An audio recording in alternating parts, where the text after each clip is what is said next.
सुप्रभात। निरंकुश हैं सत्वगुण रजोगुण तमोगुण की वृत्तियां। यह हमारी आज की आध्यात्मिक चर्चा का विषय। निरंकुश हैं सत्वगुण रजोगुण तमोगुण की वृत्तियां। आध्यात्म शास्त्र का अधिकार सब शास्त्रों से ऊंचा है। यह तो एक विलक्षण व अद्वितीय शास्त्र है, क्योंकि आत्मज्ञान द्वारा जिसकी सारी वासनाएं निर्मूल हो गई हैं, जिसने अपने आत्मा को पर ब्रह्म स्वरूप जान लिया है, वो किस विषय की इच्छा और किस भोग की तृप्ति के लिए इंद्रिय लोलुप होकर अपने शरीर का पोषण करेगा। राग द्वेष लोभ शोक मोह भय मान अपमान, दूसरों के गुणों में दोष निकालना, छल हिंसा, दूसरे की उन्नति देखकर जलना, तृष्णा प्रमाद भूख और नींद, ये सब और ऐसे ही जीवों के और भी बहुत शत्रु हैं। उनमें रजोगुण तमोगुण सत्वगुण प्रधान वृत्तियां होती हैं।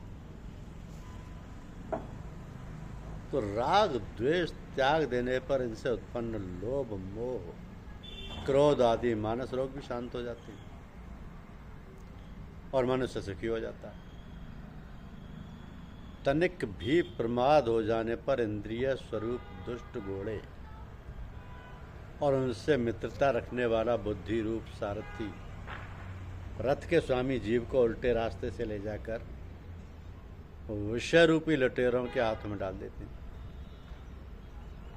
कि हे प्रभु, हम मौन भक्ति और संयम के द्वारा ही अपने आप को आपके हवाले कर रहे हैं। कृपया हमारी भक्ति व प्रेम को स्वीकार करने की कृपा करें। हे युग पुरुष, भौतिक संपत्ति तो प्रारब्ध से भी मिल जाती है, परंतु आध्यात्म का अमृत तो आपकी दया कृपा से ही मिलता है। आध्यात्म का अमृत तो प्रभु कृपा और गुरु कृपा से ही मिलता है। आपने देखा होगा, जब बच्चे खेलकूद में मस्त रहते हैं, भूख प्यास लगती है तो माँ को याद करते हैं। आध्यात्मिक व्यवहार में भी ऐसी स्थिति आने पर ही जीव संसार से मुड़कर परमात्मा की खोज करता है। तो जिसको हम लोग सुख समझते हैं, वो भी विशेष विचार की गहराई में उतरने पर कोमल चित्त वाले नाजुक ख्याल वाले जीव के लिए दुखी है। आदि से ही सब संसार दुख में त्रिताप व्याप्त मालूम पड़ता है।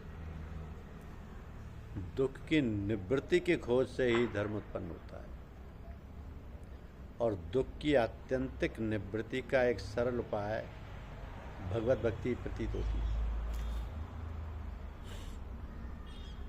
तो गृहस्थ धर्म के अनुसार ही सब कार्य मर्यादित ढंग से करने होते हैं, परंतु उन्हें अपने ईष्ट और भगवान के प्रति अर्पण कर देना चाहिए। द्वार पर आए अतिथियों संत महात्माओं की सेवा निस्वार्थ भाव से अवमान रहित होकर करते रहना चाहिए। साधकों का आवश्यकता अनुसार ही घर की सेवा से भी विमुख नहीं रहना चाहिए। अपने अंदर से विरक्त और बाहर से दुनियादारी के अनुसार यथोचित साधारण व्यवहार निभाते रहना चाहिए। माता पिता भाई बंधु जो कहें अर्थात जो कुछ कहें, भीतर से ममता न रखकर उनका अनुमोदन करते रहना चाहिए। तो सफलता उन्हीं को मिलती है जो हिम्मत रखकर नियमानुसार समस्त कार्य करते हैं। विधि विधान के अंतर्गत सृष्टि संचालन हेतु गृहस्थ साधकों को मर्यादित ढंग से जीवन यापन के लिए विवाह शादी की आवश्यकता पर बल दिया जाता है। विवाह संबंधी कार्य मानव जीवन का एक उत्कृष्ट यज्ञ माना गया है। दो आत्मा अपने स्वतंत्र अस्तित्व को खोकर परस्पर एक दूसरे में विलीन होती हैं और उस संगम से सम्मेलन से शक्ति से अभिनव रूप का आविर्भाव होता है। तो देवताओं की साक्षी में अग्निदेव को माध्यम बनाकर दो आत्माएं अपने व्यक्तित्वों की भिन्नता स्वतंत्रता समाप्त करके एक सम्मिलित सत्ता का सृजन करती हैं। वो दो प्राणियों का भावनापूर्ण आध्यात्मिक विलय है। इस संबंध का लक्ष्य केवल परिवार वृद्धि ही मानना, उसके उद्देश्य का हनन करना है। एकाकी मनुष्य अपूर्ण है। पति पत्नी के संबंध से पूर्ण व्यक्तित्व का निर्माण होता है। स्त्रियों और पुरुषों की अलग अलग विशेषताएं होती हैं। इन दोनों के समन्वय से अभाव दूर होते हैं। इन अभावों के कारण मानसिक शांति, सांसारिक सुख सुविधाओं का द्वार रुका पड़ा रहता है। तो एकाकी रहकर सेवा करने की अपेक्षा कहीं अच्छा है कि विवाह द्वारा स्त्री पुरुष दोनों मिलकर सामाजिक व परमार्थिक कार्य का संचालन अच्छे ढंग से कर सकते हैं, जिससे जीवन में सौहार्द शक्ति की वृद्धि होगी। नर तो क्या, देवता भी देवी के बिना पूर्ण। साधना अवधि में नारी अपने पति को पतन से बचाकर मोक्ष का द्वार खोल देती है।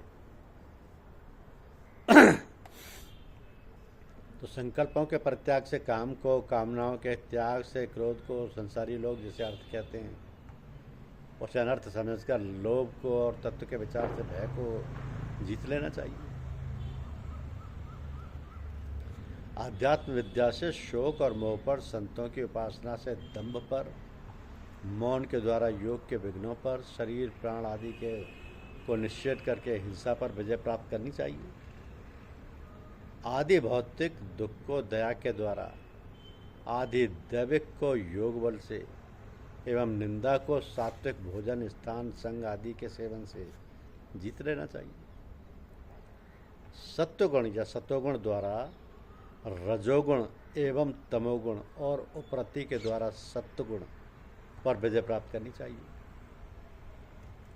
तो भगवान में साहब जी की भक्ति के द्वारा साधक इन सभी दोषों पर सुगमता से विजय प्राप्त कर सकता है। सर्वदा आत्म बस में रहना सुख में होता है और परवश में रहना हमेशा दुख में होता है। तो हृदय में ज्ञान का दीपक जलाने वाले गुरुदेव साक्षात भगवान ही होते हैं। जो साधक सद्गुरु में मनुष्य दृष्टि रखता है उसका समस्त शास्त्र श्रवण निरर्थक है। तो भगवान में साहब जी की भक्ति द्वारा साधक इन सभी दोषों पर सुगमता से विजय प्राप्त कर सकता है। धन्यवाद। YouTube चैनल को लाइक और सब्सक्राइब अवश्य कीजिए। शुक्रिया।